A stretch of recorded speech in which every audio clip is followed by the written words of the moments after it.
في ربيع الأول من العام 11 للهجرة وبعد حجة الوداع ألم برسول الله صلى الله عليه وسلم الوجع بأبي هو وأمي، وخيره الله فاختار لقاء ربه.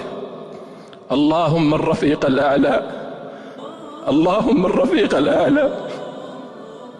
وحان الفراق فأوصى وودع، وأظلمت الدنيا بفراقه، وتفطرت الأكباد.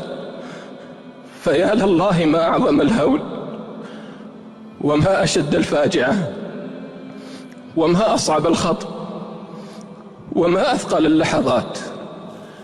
كيف لا وقد انقطع بموت رسول الله صلى الله عليه وسلم الوحي عن الأرض، وأظلم الأفق، واضطرب المسلمون، فمنهم من دهش، ومنهم من خلط عليه، ومنهم من أقعد فلم يطق القيام، ومنهم من اعتقل لسانه فلم يطق الكلام. يقول أنس رضي الله عنه: لما كان اليوم الذي دخل فيه رسول الله صلى الله عليه وسلم المدينة أضاء منها كل شيء، فلما كان اليوم الذي مات فيه أظلم منها كل شيء. لكنها سنة الله، فالموت لا والدا يبقي ولا ولدا، ولا صغيرا ولا شيخا ولا أحدا.